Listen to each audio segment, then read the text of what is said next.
dad was a bivocational pastor. My mom spent a lot of time teaching me the Bible, memorizing scripture, which was something I really hated at the time. I had a good life. I had good parents. They loved me. They cared for me. Taught me right from wrong. And I was a pretty good kid. I didn't get into a lot of trouble. Not serious trouble anyway. One day when I was in junior high, I was walking home from school with a friend of mine, and he handed me a magazine. It was a magazine that I wasn't supposed to have, that I shouldn't have, and I knew I shouldn't have it, but I couldn't stop looking at it. Just like that, I was hooked. Fast forward a little ways, and the internet makes its way to my house. I'm no longer reliant on magazines. I can go anywhere and see anything with just the push of a button. My addiction deepened. I wanted to tell somebody. I wanted to tell my youth pastor. I wanted to tell a friend. Really, anyone would have worked. I couldn't. I couldn't bring myself to tell anyone because I was the preacher's kid. I was the good kid. I was the kid who was supposed to have it all together. I was not supposed to have anything wrong with me. And this was definitely proof that there was something wrong with me. I believed the lie that I was the only person in the whole entire world who struggled with pornography addiction. So I didn't say anything. I tried really hard to beat the addiction on my own. It would work for a little while. A few weeks here, a few months there. But I always came back to it. I thought maybe it was something I'd grow out of. I thought maybe it would go away when I got married. So fast forward to 2004, and I'm standing at the front of a church watching my bride, the most beautiful one I've ever seen, walk down the aisle, wanting to marry me. I was really excited that day, not just because it was my wedding day, but because I was finally going to be free from my addiction. I was going to take that magical anti-porn pill called marriage. It worked for a little while, about 6-8 months. And one night, I'm working at a pizza store in our college town as an assistant manager. And my phone rings, and I look down, it's my wife, so I happily answer the phone. And then I immediately wish that I hadn't. I could tell by the tone of her voice that something was very, very wrong. And then she said words to me that I had been afraid of for years. I was checking the internet browsing history. I was caught. Guilty. Busted, I think is the scientific term for this.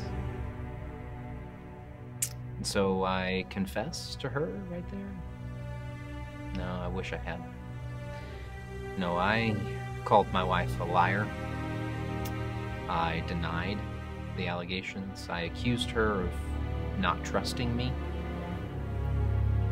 And it was starting to work. I was rude, and I was hateful, mean. I was indignant. She was starting to believe me. I should have felt great. But no longer in the crosshairs. Somehow getting out of this. But I didn't feel great. I felt terrible. Really, really terrible.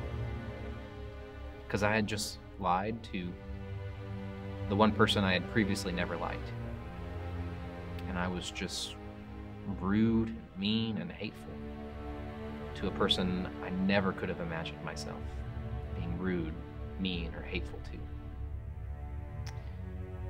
Porn was taking me places I never wanted to go, and and it was making me into a person that I never wanted to be.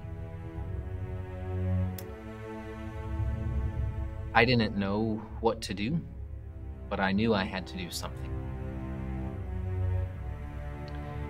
So I picked up the phone and I called the owner of the pizza store and I said, I need to go home and I need to talk to my wife.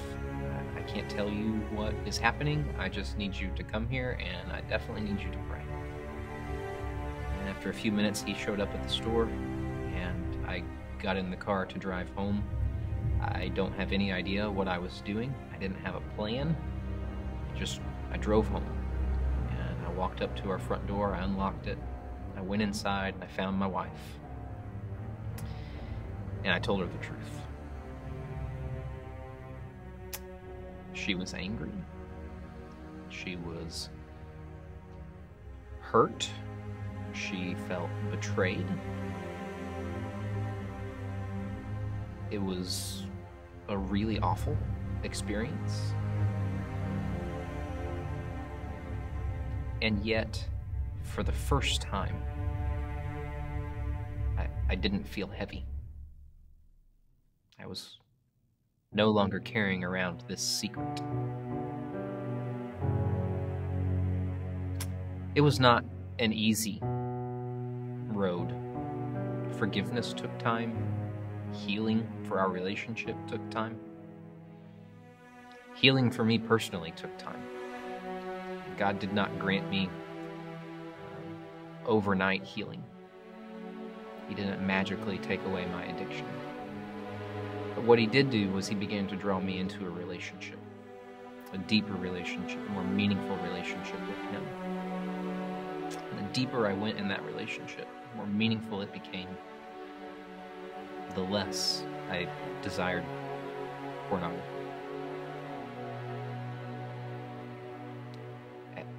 I can't stress enough how difficult the process was. I got married in 2004, and I was discovered in 2005, and I didn't find freedom, real, true freedom, until sometime in 2006. It was a long process. But if you're watching this, I want you to know that you're not alone. You're not the only one who struggles with pornography addiction. You can find freedom. You can tell someone. I can't take credit for the freedom that I have or for the hope and the peace that I experience on a daily basis. I tell people all the time, I was hopelessly addicted to pornography. And I do mean hopelessly. I had no chance on my own. But by the power of God, I've been walking in freedom since 2006. You can know this freedom. You can know this healing. And you can know this hope.